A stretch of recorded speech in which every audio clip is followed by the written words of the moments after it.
Huge backlash has been hitting PlayStation for over 2 weeks now. Why? As I said at the end of my last video, physical disc production ending in January 2028 for new games releasing on PlayStation consoles. New games will be released on PlayStation Store and at retailers in digital formats only. After that, people got very angry and PlayStation even stayed silent for a few days or a week or so. No gaming post had ever generated so much negative attention in the platform's history. Sony has been completely silent on social media for 6 days, usually posts daily, more than 154 million views. A small sample of the thousands of people canceling their PlayStation Plus subscriptions. Don't Kill the Disc petition has passed 111,000 signatures. And when they eventually started posting regularly again, they got hit by people's rage. If you're not much into gaming and want to know what the big issue is, check out my previous video here. People want their ownership back. They don't want temporary licenses. They want to own what they buy permanently. No mandatory online connection for single-player games. Ubisoft is facing backlash after a Ubisoft Connect outage prevented some PC players from launching Assassin's Creed Black Flag Resynced, even though the game is supposed to have an offline mode. The outage lasted around an hour, but many players still couldn't launch the game because Ubisoft Connect needed to verify ownership. The funniest thing is that pirated copies worked. Since then, the anger has decreased, PlayStation has released no more updates, so they will for sure go through with digital only. It saves them money after all, and it seems like people's anger is diminishing, so they are slowly but surely accepting it. What else are they supposed to do? Just stop playing video games entirely? Sony has over 120 million active PlayStation users. Around 50 million people subscribe to PlayStation Plus. As a thought experiment, let's say 500,000 cancel in protest. That would be just 1% of that business gone. Of course, not enough to have Sony start rethinking. Digital is just too lucrative. They now wait for this storm to pass. PS5 owners are canceling PlayStation Plus subscriptions to protest Sony killing discs. But analysts say it won't make any difference. Physical gamers are a vocal minority. And this is absolutely true, by the way. PlayStation knew that the outrage of the terminally online just has to be ignored for a few days and then back to normal, and it will all work out and save money. And the internet outrage is a minority, by the way. It might be hard to believe, but most people are not on the internet all the time. Normies are the absolute biggest main majority, and they don't care or even know about this. People like my younger brothers, they don't know about this, and they also wouldn't care. No matter how big the internet outrage seems, considering the big picture, it's not significant. PlayStation digital only licenses, Xbox digital only licenses, Steam digital only licenses. With Nintendo it's probably only a matter of time. But just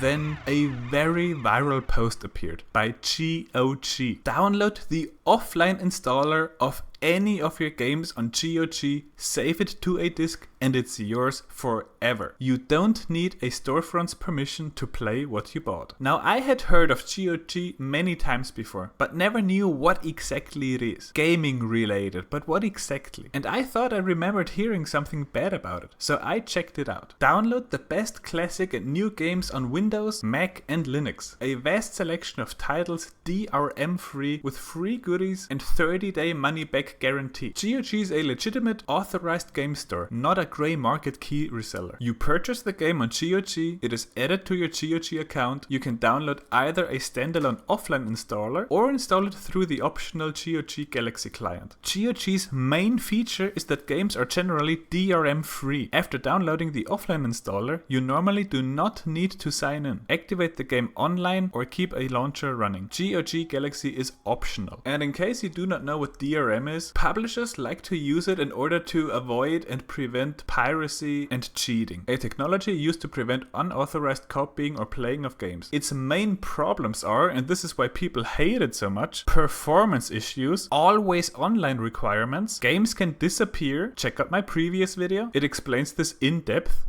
limited ownership, compatibility problems, privacy and security concerns, extra development and support costs, and so on. So I made a GOG account, and yeah, okay, there are some fairly big titles for really cheap. What about the biggest ones though? Crimson Desert is a big one with DRM, and you cannot buy it here without DRM. Elden Ring? Apparently votes can be collected and then presented to the publisher, so they release it here? No Dark Souls? Okay, so it doesn't have all the newest big huge AAA titles. So just like the description says, I guess it has a certain focus on classics. But hey, after all, aren't those the best games anyways? These are my all-time favorite games. Oldies but goldies. And here on GOG you can buy them, put them on a CD or USB on any device and own them forever. I am not sponsored, by the way. I got these emails here when I made my account. While having access to an internet connection is great, a forced requirement to always be online to play games is absolutely not. Imagine, you're on vacation, in a place where the internet is not stable. A storm is raging outside. You just want to drink tea and play your favorite game. But due to that, there's no internet. You just moved to a new place and you need to wait for your internet setup. Or your internet provider is just facing some issues. You've lost your connection, meaning you can't play games that you've paid for, even though none of this is your fault. Situations like this happen, and frankly, it sucks. The good news is, on GOG, you'll never face that problem. You can always install and play your games. No internet connection or launcher is needed. We make it possible because we offer offline installers for each game we have in our catalog. You can simply download them, store them on whatever hardware you like, and use them to install and play games anytime. This is a true freedom of gaming on your own terms. The lack of internet connection, no matter the reason for it, will never stop you from playing GOG games. This is only one of the advantages of having games DRM free. What buying on GOG means: play your games offline, up to 30 days refund, video games preservation. What if Steam disappears? If platforms like Steam or EGS were to disappear, your games would most likely be lost. What if one day the platform that hosts your entire gaming library decides to close down or change its policy? Suddenly, all the progress, all the saves, all the time and money you've invested, all of that would be simply gone. On GOG, such an event is impossible. Because we offer DRM-free games, you can access all of their installation and executable files. You can back them up, store them externally, keep them safe, and never again worry about your library. See how easy it is to download your game, install it offline, and keep it yours forever. A package of 4 free games for you to add to your GOG library. Theory is one thing, but seeing it in practice should give you the best idea. Redeem the code and feel free to play around with them. These are now yours. Forever. Your code welcome gift. Damn, really? Click to redeem. Now, what looks the most interesting?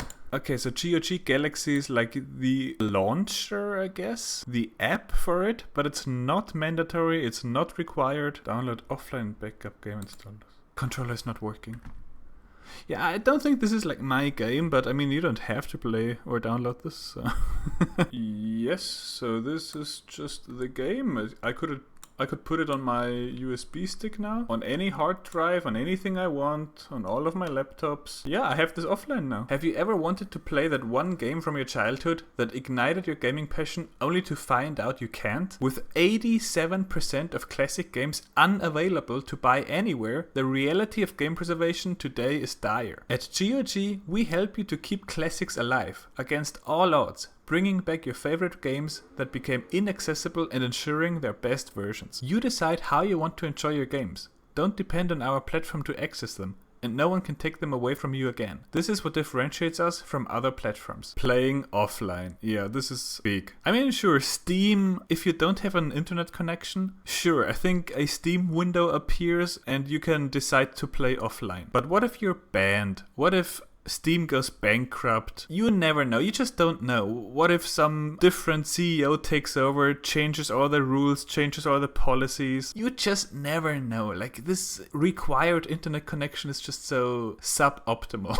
It's bad. So offline, like true offline, like actually having the actual .exe game file on your device, that's huge. DRM-free games only. Yeah, this is actually a requirement. I plan on putting my game, Timid Harpy, on GOG, and there's a requirement. I'm not allowed to have DRM. I never planned to have this either way, but I'm just saying, you are not allowed to have it here. Offline installers, achievements, full control of game files. So GOG might be less known, less famous, fewer people know about it, but the no DRM requirement is something I very much like. I personally prefer the classics anyways, and I also prefer permanent ownership, not licenses that can be taken away at any given arbitrary time. So this is huge and people are loving it. Again, if you're not a gamer and don't quite understand the significance of this, check out my previous video. And also, I am very much planning on releasing my own game on GOG as well, Timid Harpy, a throwback to the good old times, a retro 3D platformer reminiscent of the classics. I am currently working on the last level and it's scheduled to release next summer. It started as a for fun hobby project with zero expectations. So when I saw the 26 wishlists, it made me super happy. Thank you very much. Wishlist it on Steam, give the video a like and consider subscribing. Bye!